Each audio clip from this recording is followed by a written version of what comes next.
I'm David Zeller, president of the American Club of Hamburg, and it's my pleasure to have you all on tonight with Joe Baur. Joe is somebody that I just ran across on the BBC website this summer, and he had quite a witty article on German Ordnung. Reminded me a bit of Mark Twain's or Mark Twainish style. And I thought it would be fun and appropriate to have him here addressing the American Club. We originally, we had some earlier dates in the summer, but there was so much going on with George Floyd and then the election that I kept putting him off to set a date after the election, and which is also a perfect time now that we have a bit of resolution on the incoming administration. It's a good time to take a break from politics and talk about something fun, German Ordnung. So I will but before I get started, we had also been trying to schedule a date for our former ambassador to Germany, Phil Murphy. Before Grinnell, we had Emerson, and before Emerson was Phil Murphy. He was ambassador from around 2011, I think, to 2014, somewhere around that time. And we've always maintained a good friendship. And he's since gone back to the United States and is now the governor of New Jersey. We were also, it was very difficult to schedule time because they were hit so hard with COVID. We had actually set a couple of dates, and but he had obviously important things to attend to. So I asked him if he would just agree to answering a few questions via statement, which he's kindly done. So I will now share my screen here and play the statement from Phil Murphy. Grüß Gott. Hello, everyone. Governor Phil Murphy here from the great state of New Jersey. I want to thank your president, my friend David Scott Zeller, for the invitation to speak at the American Club of Hamburg. Any opportunity that I get to reconnect with my German friends is an incredibly welcome one, and I hope that you and your families have been safe and well during these past unprecedented months. As we all know, Joe Biden is our next president, and I could not be more optimistic about what a Biden-Harris administration will mean for German-American relations and the transatlantic relations more broadly. In my time as ambassador to Germany under the Obama-Biden administration, I had the privilege of working with the Vice President as well as Bundeskanzlerin Angela Merkel, and I have the utmost respect for both as compassionate, capable, extraordinary leaders.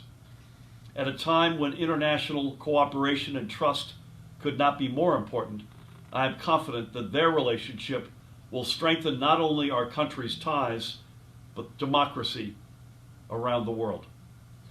I believe this new administration in our country will renew our standing in the world and remind our allies, and none better, by the way, than Germany, that the United States is a nation that stands for moral courage, human rights, dignity, liberty, and justice.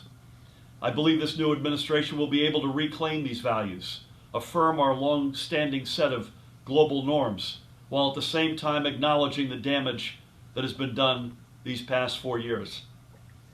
And I believe this new administration will be able to reignite our collective belief that every nation can overcome its demons and evolve toward a peaceful, prosperous, and inclusive future. And if I may, for a moment, speak specifically for the great state of New Jersey, I am incredibly confident in the continued partnership and further growth of our country's economic ties. I am well aware that I share my optimism at a time when our entire world is facing incredible challenges. But with compassionate and competent leadership, there is no challenge that we cannot rise up to meet. That is true, by the way, for both Americans and for Germans. So I encourage each of you to share in my hope for our nation's futures. Together, we will overcome these challenges and create a healthier, safer, and more prosperous future for both the United States of America and the Federal Republic of Germany. Thank you again, and God bless each and every one of you. Vielen Dank für Ihre Aufmerksamkeit und auf Wiedersehen.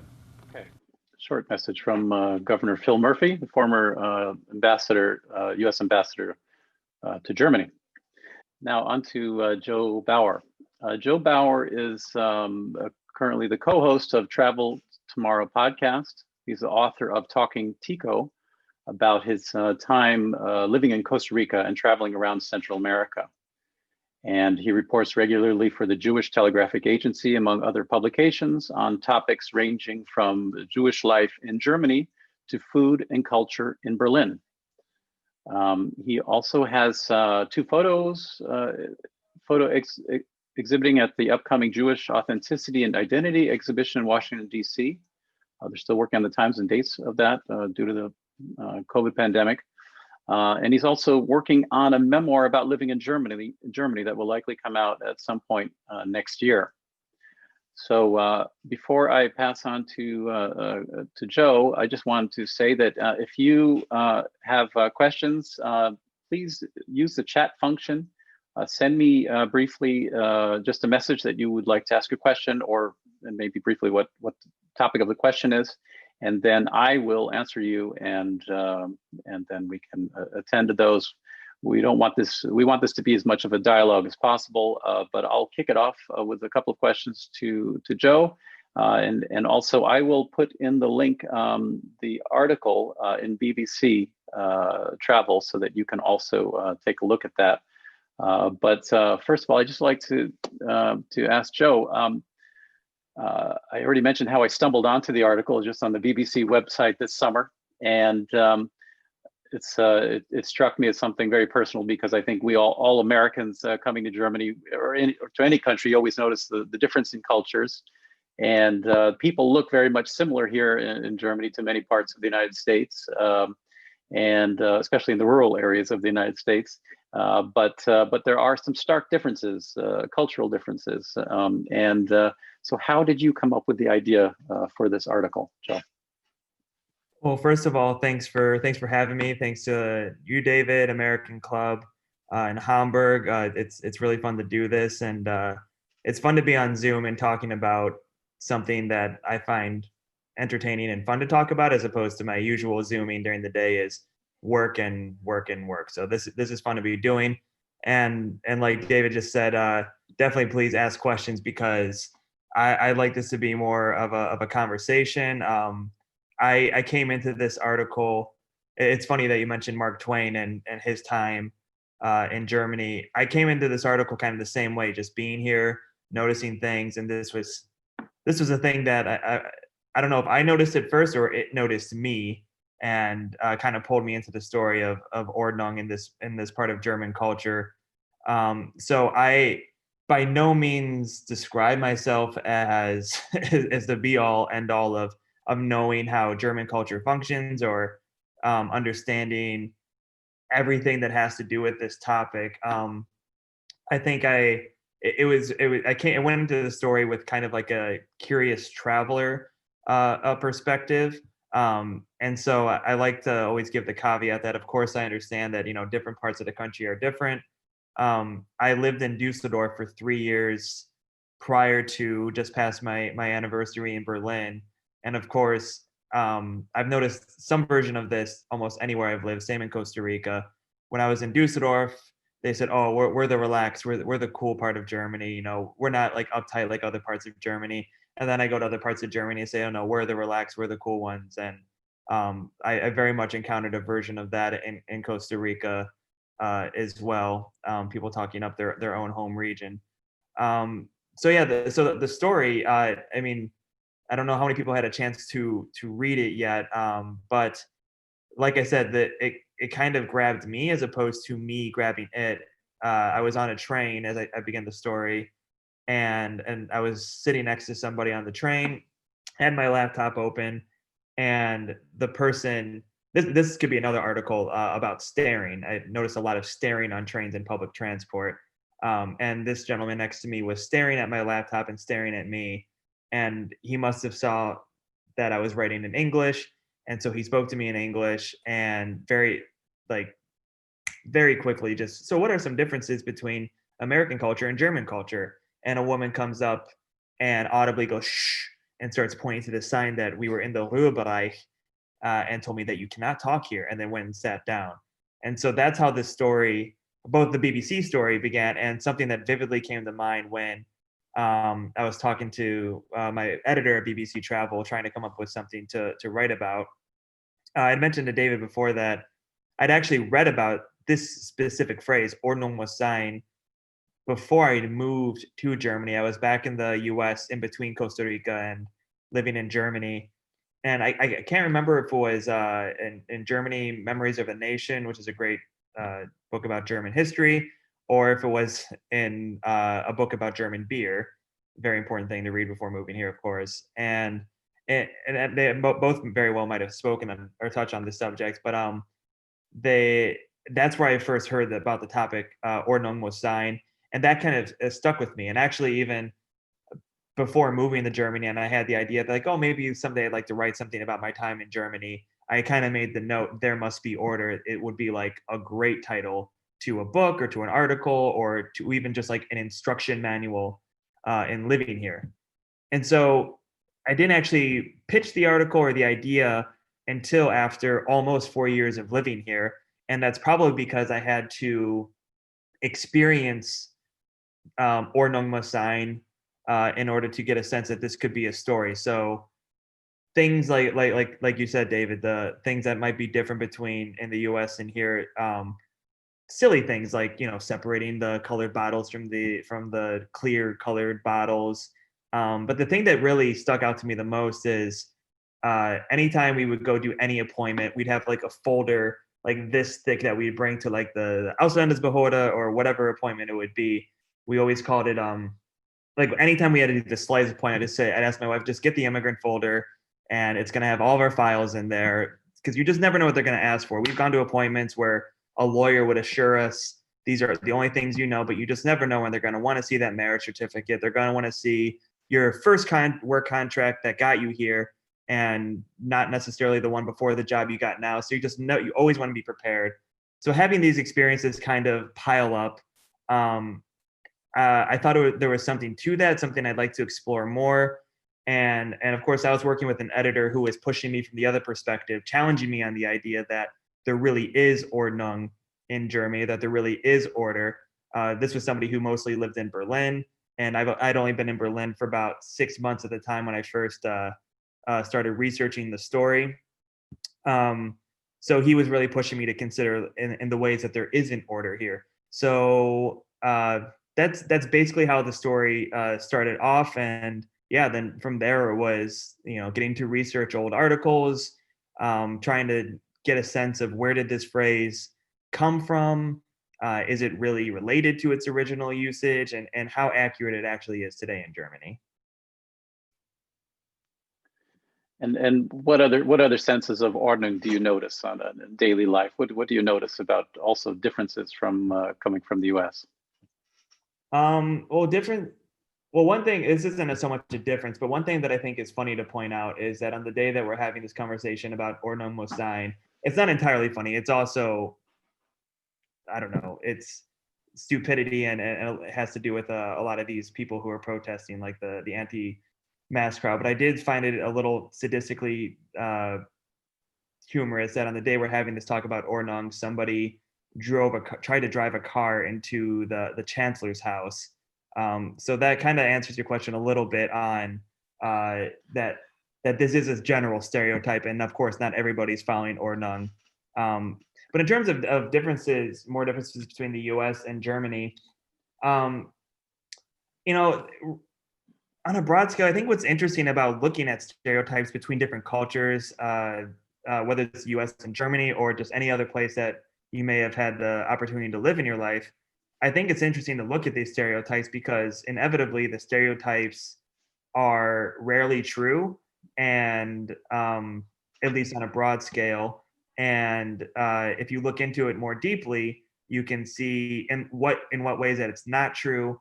And I think it is important to kind of pick those apart, because when you cling on to these stereotypes that might be perceived as either harmless or positive, so why wouldn't we want to talk about this positive stereotype? they can easily be manipulated when the stereotype gets into the hands of the wrong person. But in general, between the US and Germany, I don't know, besides those like little everyday things, in general, I think people are very similar. I think the biggest difference is more in person to person communication. Um, I do think, for example, that broadly speaking, that somebody would not come up to you and go shh on a train or bus or public transport. In the U.S., I don't think there even would be a Ruhebereich equivalent on an Amtrak or something. I think people in the U.S. are maybe a bit even the one the Rutgers who I interviewed in the story, she talks about how Germans and her perception as somebody who she is a cultural expert who basically works with companies overseas wanting to do business with Germany and work with Germans, kind of does like a cultural education, understand to try to bridge some of those gaps in the begin with, so there's less of a clash once the companies start working together. Even she said that in general, Germans are not going to be shy to correct something that they see as incorrect or kind of going against the general Ordnung of how you're supposed to behave. But in general, I think that that's really the only thing that greatly separates the U.S. the everyday U.S. day-to-day life from Germany, is that people can be a little bit more willing to correct something that they see as not good behavior. But of course, there are obvious exceptions to that in the rule. I mean, like we've all seen the shaky videos of various Karens around the U.S. Getting in trouble because they are getting their head into somebody else's business and telling them how they should and should not do something. So of course, there's differences across the world. And hey, I mean, you referenced the large German population in the U.S. That's of course the largest immigrant heritage in the United States are German Americans. So maybe even these people have some German blood in their ancestry. I don't know.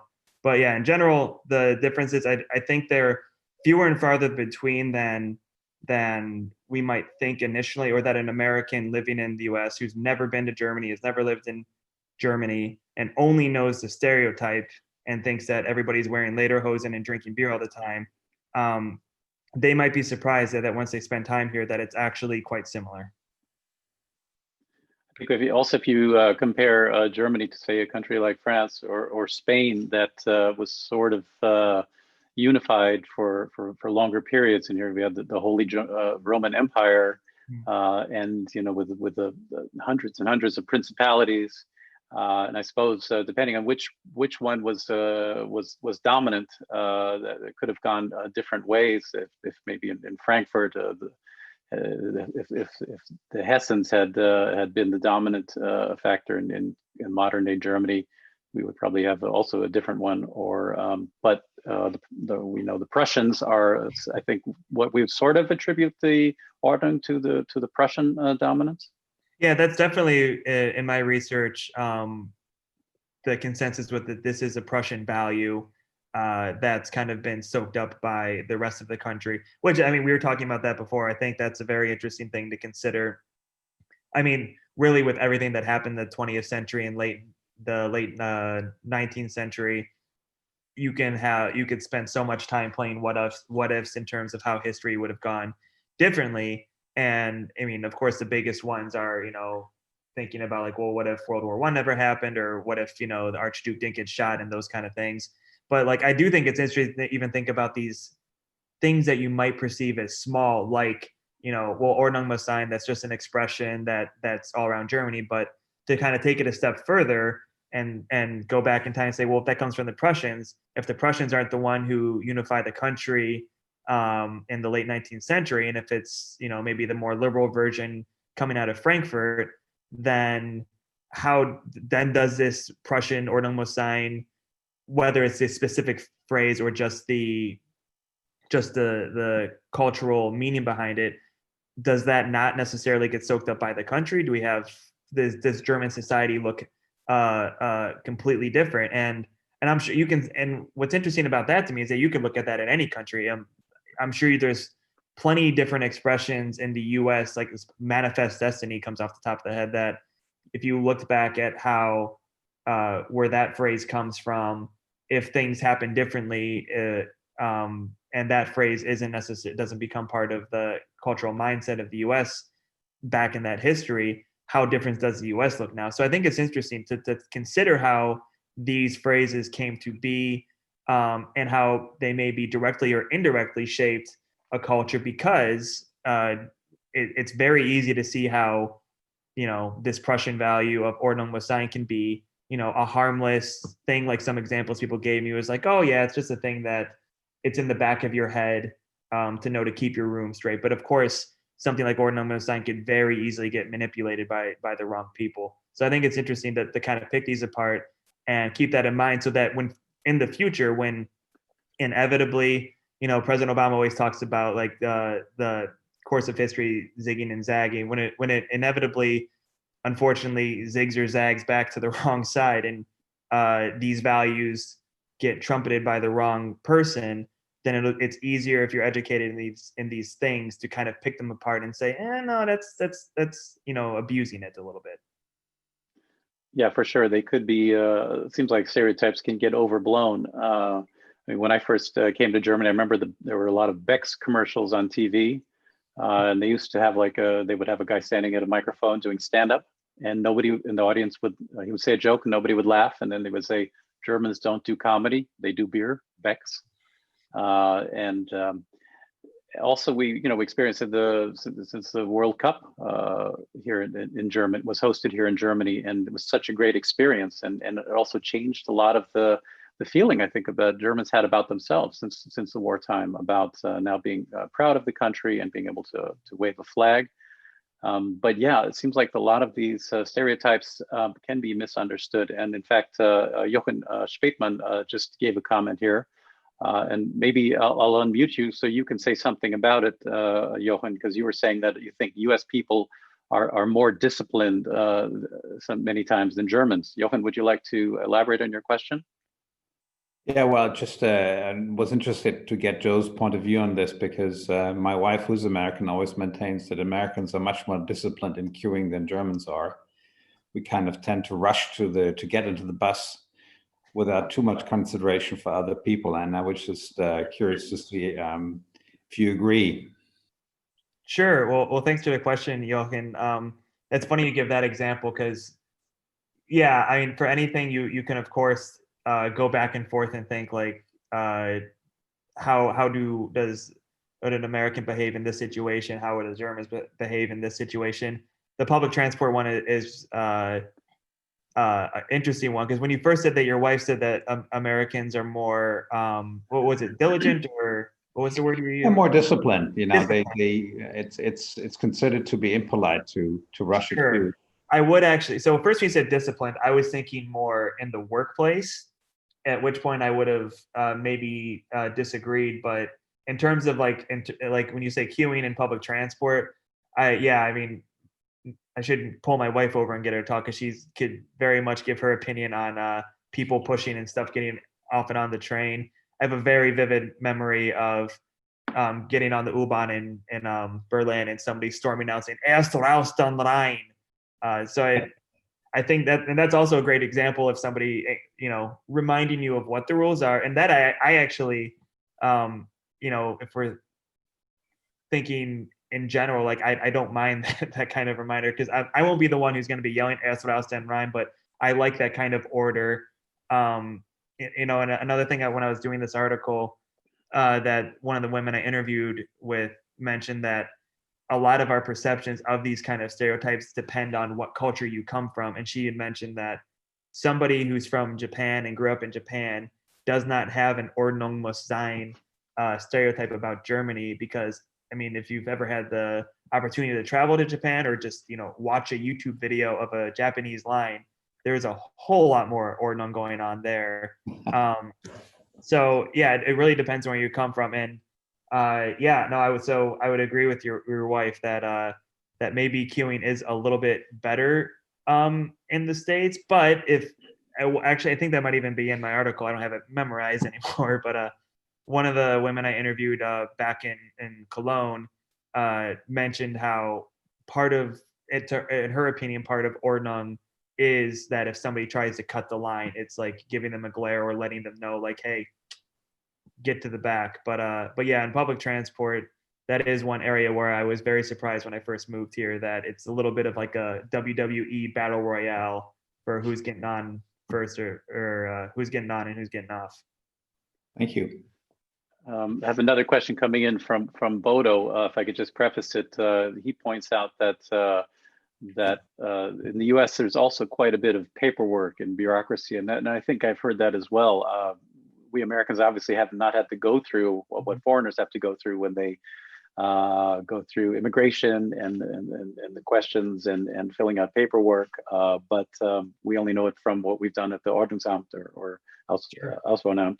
But maybe Bodo, would you like to phrase your question there? You want to take yourself off mute? Bodo and Tamerlan? You're on mute. Yeah, thanks very much.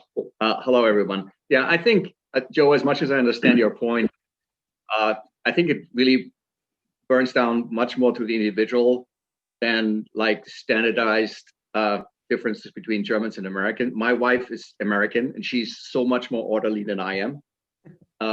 So it really has nothing to do with the nationality. When you were talking about the Ausländeramt, we have experience at the Ausländeramt because we're just seeing them for some Aufenthaltsgenehmigung. Mm-hmm. But I remember when I was in Berlin and Frankfurt, presenting myself to the immigration officers at the American consulates and the amount of documents I had to present there, that's a very good competition to what we have presented to German Ämter. So it really doesn't make a big difference. It's the same everywhere, and you have to present the same documentation everywhere. And that, to what Jochen said, if I got his point right, I also sometimes feel that Americans are probably just more used. It's a cultural thing. But well, we talk about cultural things anyway. Much more used to being a little bit more disciplined in standing in lines and doing everything. But then you have another thing that we all experienced at the beginning of this year when the pandemic started, that hoarding is something that is way more in America than in Germany. When the crisis started and everyone felt that toilet paper and all the other stuff we know what we're talking about was becoming rare, Americans went and they shopped everything empty. As we were preparing for the Third World War, whereas in Germany they also bought a little bit more, but it was not like that sort of hoarding. Everyone for me, everything for myself, everything for my family. Those are differences, and so it's really hard for me to say whether one or the other nationality is more orderly. It really comes down to the situation, and it comes down to what they are used to, and some traditions. And it's hard for me to just tie it down to a nationality. Sure, yeah. So my point in writing this article wasn't to necessarily answer who is more orderly, the Germans or the Americans. Really, it was to kind of pick it apart and show that, because I don't think it's helpful to, even if it is, like I was saying, even if it is a so-called positive stereotype, I don't think it's helpful to give that label to any country or culture. I'll try to answer all the different things that got mentioned there.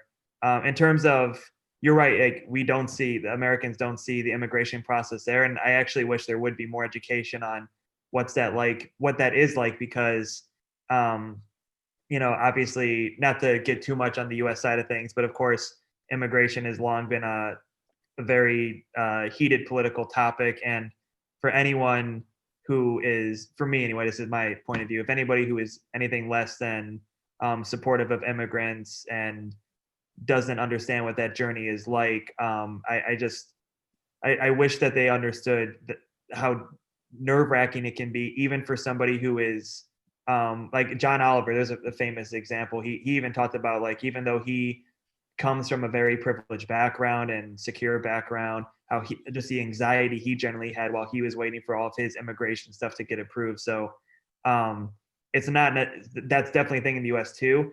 I would still say that maybe it's similar between the US and Germany. I've only dealt with 2 immigration systems. I will say that Costa Rica was not like Germany. We did not have, I mean, for better or worse, I moved down there in October. No, I'm sorry, in August of whatever year I moved down there, and I didn't have an appointment to get like an actual card until May of the next year. So not to say that that's better or one system's better, but I do think that there are certain. I think it is fair to say that there's a lot of paperwork involved here. Maybe it's true for the United States too. I haven't had that experience, and I don't necessarily look at it as a bad thing. It's just kind of a comical thing that we've gotten used to at this point, is that we need to have this big immigrant folder ready to go whenever we want to, not want to go to the Ausländerbehörde, whenever we must go to the Ausländerbehörde to get things renewed. Trying to remember the last was the last thing that you mentioned. Could you remind me?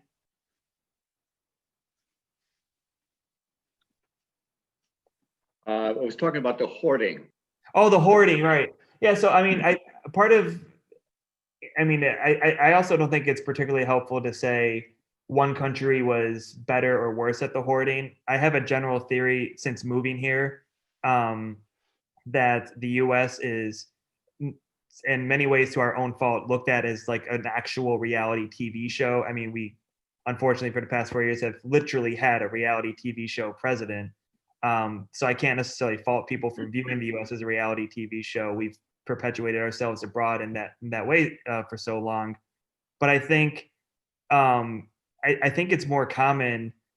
This is just my conjecture. I think it's more common for people in the U.S. to pull out their phones and be like, "Oh my God, look at the empty toilet paper, and all these things are gone. Look at everybody's hoarding things." In Germany, I have many times been scolded for just having my phone out and the camera generally being pointed in somebody's direction, even if I'm 100% not trying to take their photo. They could have been a dot in the background, and I've had people come up to me saying, like, "I'd like you to delete that photo because I'm pretty sure I would be in it."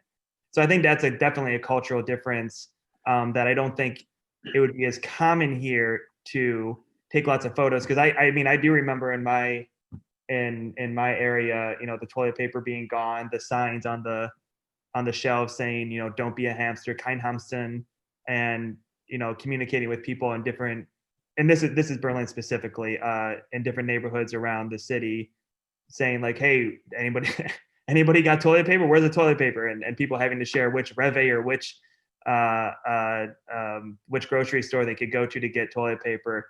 But see, that's kind of my point of, and I agree with you that I don't think it's helpful to try to say that, we are individuals. So I don't think it's helpful to say, one culture is complete like this and the other one isn't. And I think it's important to see through to the individual level and not necessarily make broad claims about who is more of one thing or the other.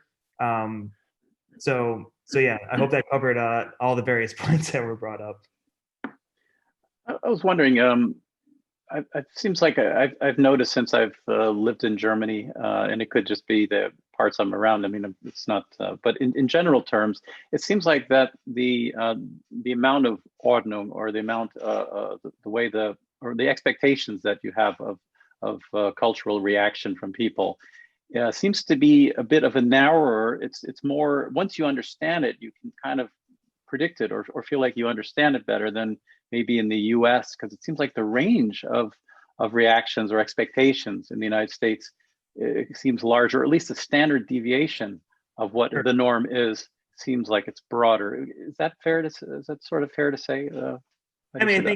I mean, another reason I think it is interesting to study these stereotypes and the expressions and the motivations behind them and the history behind them is precisely so that it helps you translate situations more, so that if somebody gives you a terse response or tells you to do something, that they're not actually looking for a fight or an argument. They're just telling you, like, this is the rule, please follow the rule like I am following the rule. And so that you don't kind of get, because I think everybody has gotten that kind of initial rush of adrenaline to be defensive, even if you're like the least nationalistic person on the world. I mean, I've been guilty of, somebody maybe saying something about the US that I 100% agree with, but then you get that sibling thing like, "Oh, but I'm from there and only I should be able to say that." And I think that's another good thing about living overseas is you kind of get rid of that that kind of reflex to do that.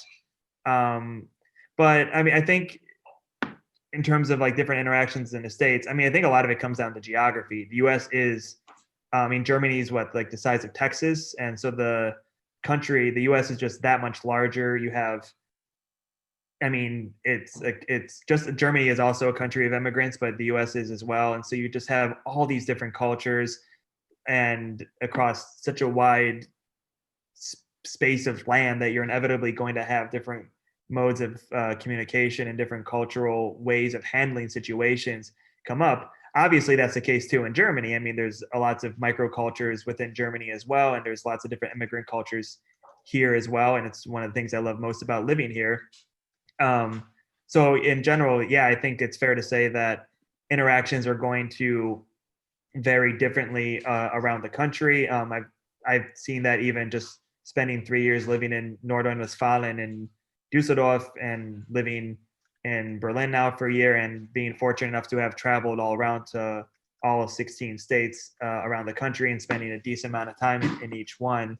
And, even like Bodo was saying, like not everybody fits this a stereotype. So yeah, I think it's fair to say that interactions are of course going to be handled differently depending on where you are in each respective country. Okay, I have a question here coming from Kirill. If you'd like to activate your microphone, yeah, you're coming on. Go ahead, Kirill. Hi everyone, Joe, thank you very much for a nice article and a nice talk. For me, as a Ukrainian, I obviously have my own glasses through which I view Germany, and I was in United States only for about 4 months. And it's interesting for me to actually understand the perspective of actually Americans living in Germany for a while. And with this German Ordnung, does it make your life easier or more complicated in comparison to life in US? That's a good question. I mean, I think the short answer, I guess, would have to be no, only because part of the point of the article was to dispel the myth of Ordnung, or that Ordnung applies to every single specific individual who lives in Germany. There's a lot of diversity here. People behave differently, handle different situations differently. But in general, I think any anxieties I would have had about living here versus that I did not have in the US are almost entirely immigration related. And I say this being very privileged, that most people would say like, oh, you have nothing to worry about with your immigration. But like, just in like the John Oliver example I gave, you just do. Like you worry about it. It's an albatross hanging around your head. It's just something you constantly worry about. So any anxieties I would have had about like things where you particularly notice the so-called Ordnung in immigration appointments, those are things that I don't notice in the US because I'm not part of that. I'm certain that there are people who aren't so nuts about so-called American Ordnung because they're stopped at the border and they're being told that they can't get an immigration appointment, or there's all kinds of horror stories about that. So it's in short answer, I guess, is no, but I think that's because we're trying to dispel the myth that every single person fits into this, and it just so much more depends on your background, just what various privileges you have or haven't had in your life that will determine, how much better you have it in each place. Because I'm sure the poorest, there are certainly situations in which I'd much rather be in Germany. Like I'm happy to basically not have to worry so much about healthcare here. That was certainly an anxiety for me when I used to be a freelance writer in the States and had to pay for my own health insurance, or for a while, just I'm young, I'll be fine, and didn't have health insurance and got very lucky with that. So yeah, I don't know if that answers your question, but that's the best I got, unfortunately. Thanks a lot. That's your experience. Thank you very much. Thank you.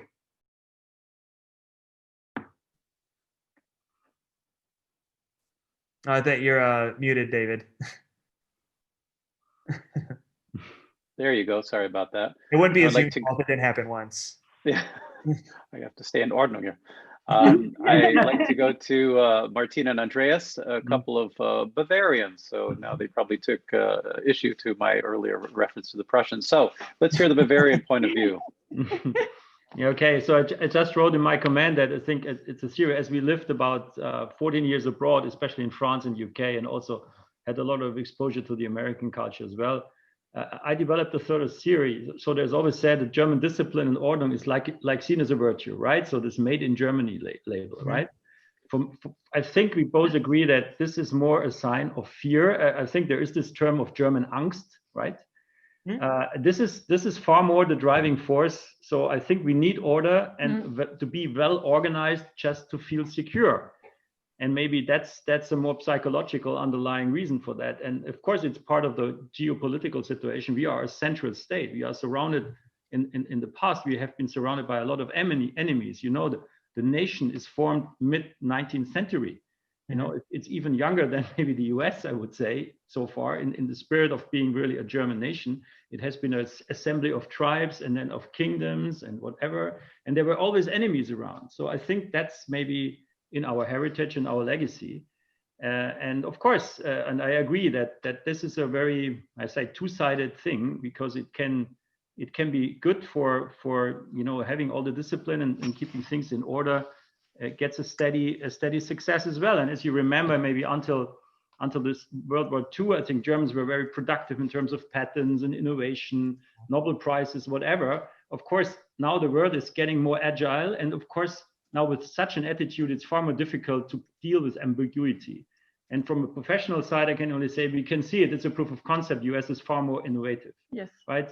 Far more successful economically, because they are more able to deal with this ambiguity. Because maybe it's the pioneer spirit when they came to the new world and discovered it and conquered it and whatever, right? Developed the nation. To be more courageous, Yes, to dare more things. Yeah. Because Germans are very reluctant. They stay in their little Ordnung, and then the world is okay. Not to talk about the Swiss here, right? So, but I think that's something else. They have a different way to deal with it, right? That's very similar to the German way, right? Yeah, But I would. I'm sorry. What would you say? We just can talk about the Germans and the Americans today. Sure. Yeah. So I think I'm not sure if I'd have to think about it more if Ordnung is necessarily behind it, but I mean that's always a very valid point. The experience for anybody who grew up in the U.S. is, plenty of people have talked about this, that it's just different because the U.S. has not, people who grew up in the U.S. today have, and even like our grandparents have no experience of conflict happening within their own country. And most people in Europe have parents or grandparents who can still remember, and that's inevitably going to change your perception of things, no matter what. I mean, most Americans think of war as a thing that happens far away and not here. So that would certainly, I think it's fair to say, would shape mindsets in terms of being more courageous or innovative. That's a topic I'd love to look more into. My understanding is that I don't know if it's so much cultural norms to be more innovative, though you are told from a very young age that regardless of where you come from, you know, you can be anything, and that can be its own talk on whether or not that's actually true. But that is something that you do have in the back of your head as an American growing up. Whether you continue to believe in it later as you age is a different thing. But what I would be interested in learning more about is what role it plays in terms of, my understanding is that in Germany, at a certain age, you're told, I think you should go to Hochschule, you should go to Gymnasium. And there was just this story about one of the developers behind the new vaccine that might be coming out soon, as a Turkish German who was told by his teacher that you should go to Hochschule. And then a German neighbor had to intervene to say, no, he should go to Gymnasium. And I mean, just how, like, what the implication that could have had for the country had this man gone to Hochschule and maybe didn't get pushed as hard. So I don't know, when he would have been that age, been so young, I don't know if you could say that there's necessarily a cultural difference in Germany that would have prohibited him from being innovative and pursuing that career. It seems to me, based on at least that example, that it's more of a structural thing. So in the U.S., there's the typical trajectory that you're encouraged to do. Again, whether it's right or wrong is up for debate, but you graduate high school, you go to college, and then be whatever you want to be. And perhaps you can even argue that there should be more systems in place in the US to encourage, like, oh, well, maybe you don't need all that student debt. Maybe you would be happier being an electrician. Again, I know we just said like we can keep it to the US and Germany, but I do think Japan's an interesting example to bring into it, because in what little research I've done there and friends in Japan is that it's even more regulated in terms of, it's like the opposite messaging of the US in terms of saying you can be whatever you want to be. It's more like telling you like, no, options are limited. You can be, your realistic goals are X, Y, and Z, for example. So I wonder if to me, my assumption would be it's less about a cultural messaging that you can be whatever you want to be and just more of a structural thing. Because it seems like to me in Germany, it's more structured in terms of what your life path is going to be. But that's something that I don't know. I'm not an expert in by any means. And I would love to look more into that to see how much that impacts, innovation in Germany, for better or worse. Okay, thank you. Thank you. David, can I just chime in there for a bit? Please do. Darian Akins, Consul General of the United States here for the 5 northern German states. Go ahead, Darian. Yeah, no, I will bring in my experience as well when I compare, and because I think most of you know that my wife is actually Japanese, and so I agree with Joe that it's very much more structured, and I do think that there's a difference, because in Japan it is very much the case. They even rank the high school, so you'll go to the first high school, the second high school, third high school, all based on your scores, and it is definitely the case that it's not about what you want to be, it's what the system determines you're capable of. I do see some similarities there between Germany and Japan, although I don't find that the Germans are as strict as the Japanese. So I found that to be quite interesting. The one thing I would point to as the one experience that I've had here in Germany that I thought was really interesting is we had a delivery made to our apartment here recently, and on the receipt, because we weren't here, so it says, oh, please pick up your package at this place. So I was coming home from work and my wife said, oh, can you just drop by and pick up the package? She sent me a photo of the receipt. So I went to the place and the man looked around and he's like, well, wait a minute, let me see that again. He says, well, it says 6 o'clock. You have to come back at 6 o'clock. You come back at 6 o'clock or after, and then you can pick up the package. So I thought maybe he didn't have it. And then my wife said, no, this has happened before. He's going by what it says on the receipt. It said it will be there at 6 or after. That's when you can come and pick it up. And so I found that to be a very interesting experience, very different from the US. So definitely. Just wanted to chime in with that. Yeah, thanks for sharing that. No, I didn't realize we had a Japanese connection here, so I'm glad that I didn't mess that bit up too much. No. But yeah, no, that's interesting about the package. I'm sure it's like what somebody else was saying before, like you haven't had the experience being the immigrant in the US, and that's perfectly valid. And even these little cultural things that, like Darian just mentioned, that I can mention, that any American or other nationality immigrant to Germany could mention. There's going to be those little things for an immigrant in the United States that they could point out that would just gone right over our heads. But I do think I think the biggest thing is kind of hinting at what Darian mentioned, is this more keeping to the even like the kind of rules that as an American I'd be like nah kind of about. And I mean we can rattle on stories about, like, I have friends who just moved to Germany, and as soon as it hit 10:01, there was a knock on their door asking, do you have your house shoes on? I can hear you above me. It's very loud. And and of course then they have the experience of saying, like, well, they're brand new here, they don't speak much German yet, and then the person getting upset about that, apparently saying, like, oh, I don't even feel like I'm in my own country anymore. So the experience can go to feeling like kind of harmless, like kind of silly, like you're thinking, like, oh, house shoes, okay, like, yeah, sorry, we'll slide more, to, like, there is still a little bit of that, like, I mean, I've been told before I spoke better German, wir sprechen Deutsch in Deutschland. And obviously, like, not to get into a whole, like, who's got the more xenophobes, but, and of course you could find examples in the US of English in the US, but I think it's interesting to have these conversations, period, where you have kind of both populations at the table, because then you have those conversations of, like, oh, well, when I was an immigrant in your country, this happened, and it kind of dispels the myth of anybody getting it perfectly right, because I've had conversations with people who would insinuate to me that immigrants who have any kind of issue here shouldn't necessarily point out these things or complain too much, because on paper Germany is really good for immigrants. It's been great for immigrants. I mean, that's why I'm here. It's the friendliest place for immigrants to come. But I'm a big Charlie Chaplin fan, and he had always, when he got in trouble for criticizing the U.S. too much, he would always say, "I criticize it because I love it," and that's kind of the sense that I have with Germany. So it all comes from a good place.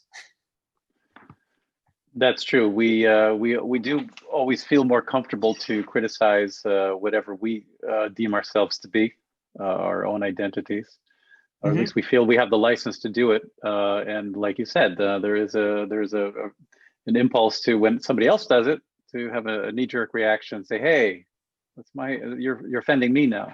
Yeah, it's like a sibling thing. I mean, even at a micro level, I come from Cleveland. I mean, anybody who is my age and up can think of all the jokes that they've probably inevitably heard about Cleveland or the Rust Belt in general. First time I moved to Chicago, oh, you're from the Mistake on the Lake. And even though I have my own issues with Cleveland, you're not allowed to talk about it like that. It's like a sibling for me. And I'll say things about the US or Germany, but then that's like the impulse I was talking about earlier, where these are now, Germany's become part of my family. So I love having these conversations here, but if somebody who doesn't have that experience in Germany wants to say something critical without having the experience to back it up, then I got my, like, big brother bag on with Germany and want to protect it. So I guess that's the Fazit there, is that just gain as many nationality experiences as you can. That way you have license then to kind of dump on everyone, right? Really, I mean, like, I don't think you need to have a residency in every country in the world. I think the more you travel and the more you go to different places, you can just be there for a small period of time, and that'll help you dispel myths, so that when you go home and you talk to people, you can, like, the best example I get, and not to jump around the world too much, but one of my best travel experiences ever was in El Salvador when I lived in Costa Rica. And I mean, that was a place that when you mention it to people in the US, they're like, oh, you can't go there. And all of that was based on maybe Oliver Stone's movie, I think it was just called Salvador, and just things they've seen on the news. And not to paint the opposite picture, any country has issues, but now having those experiences, I didn't live in El Salvador, but being able to travel around and meet people, now that's kind of like, maybe not a brother, but like a cousin, like, so, like, I still want to be protective of it when people talk badly about Central America or other places that I've been very fortunate enough to have been. And the more that you have those experiences, you don't need to go to other parts of the world and have experiences there to be defensive for them when people say ignorant things about them. You can just kind of by osmosis assume that, like, well, El Salvador, just use that example, El Salvador surprised me, so when somebody's speaking poorly about this other country, I should step up because surely it's not whatever that stereotype is. And so again, we're back at the idea of identifying stereotypes and finding ways to just knock them down. That's true. And that also, on a personal note, when I was in high school, I was an exchange student, and I chose to go to Brazil. And everybody, and the principal, everybody said, no, you have to go to Europe, and oh, it's dangerous there. And I said, I want to go to Brazil. And I had the best time of my life a year down in Brazil in the early 80s. And I also, even while I was there, people say, oh, don't go in these neighborhoods, don't go that. I went everywhere, did everything. Safe, never had a problem, never was robbed, never had, it was just like all stereotypes were disputed, were disregarded. So I do think agree at the with you. same time, it's not necessarily either to like kind of encouragement to like, go anywhere and assume you'll be okay. Like obviously still be smart. I'm blanking on the title of the book, but there's a Paul Bowles book that's kind of a classic that was satirical is probably not the right word, but it was critical of the idea of Americans kind of thinking that they can go wherever they want and they'll be okay. And that was set in northern Morocco, and then they travel around, and obviously things happen. But I think another great thing and I imagine this has got to be true as well for Germans living in the U.S. or just living anywhere, where you have a powerful passport, and maybe you subconsciously kind of just assume that like now we're like the equivalent of the modern Roman Empire, and that anywhere I go, I'll be taken care of and everything will be fine. I think one of the most interesting things about living abroad as American is quickly dispelling the myth that people necessarily care where you're from, and that you're going to be protected just because of what your passport says. So you still always want to be smart and be a savvy traveler, and yeah, just keep dispelling myths is kind of what I like to say. Well, thank you very much, Joe. Thanks for spending the hour with us here. And, of course. No, thanks for having me. And just opening up a conversation. This is a bit of a different event than we usually have at the American Club on very serious topics. This is a bit of a lighter topic, but it's glad to see all of you coming from all over. Bodo, Jochen, Consul General, Bjorn, Konstantin, Tony, from all across the world on this call. It's fun to just chat and talk some ideas about the differences that we experience. So I just want to remind everyone that we have I just booked a new event. We will be on December 10th, 7:30 p.m. So starting a half an hour later than we started today's event. It'll be with Mo Davis. We had Mo Davis on just before the election. He was running for Congress for North Carolina's 11th district. An interesting fellow. He was a bit in the news back in 2008 because he was in charge of military prosecutions, and he was famously dealing with the cases at Guantanamo. And he was a conscientious objector in that position and refused Rumsfeld and Bush's directives to be able to admit as evidence anything that was testimony that was taken under any form of torture. At the time, waterboarding was considered allowed, and he resigned from that position as an objector back then. And anyway, he ran for the 11th district of North Carolina. It's the very western part of North Carolina. It's a very red district. So he didn't win there, but he made a very valiant run. The person that he lost to is Madison Cawthorn, who is now going to be the youngest member. I think he just turned 30, which is the minimum age to be in the House of Representatives, and he will be serving. Madison Cawthorn. Very interesting story.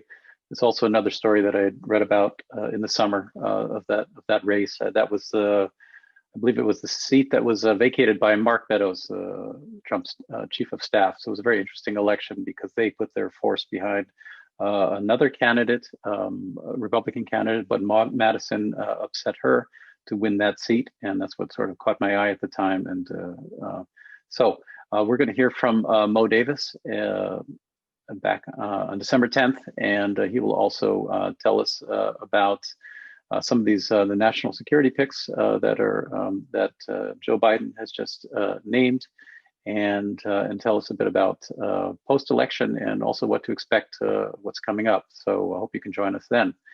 So everyone, thank you so much. Great to see you all, and maybe if you can all just wave goodbye. And hope to see you sometime soon when we can get back to normal times. Of course, tomorrow is Thanksgiving. We've always had a very special event. People who've been at our Thanksgiving dinner here in Hamburg, we've had 100 guests. The whole Park Hyatt Hamburg restaurant, Apple's restaurant, was reserved just for the American Club. And it was just an amazing cornucopia of food, of delicious foods, all made there in the restaurant, served to us. So hopefully next year we'll be back there in person, and hope to see some of you there then. So everybody stay safe. Good to see everyone, and have a happy Thanksgiving tomorrow. And all the best to you and your family, all your loved ones. Good night, everyone. Everything.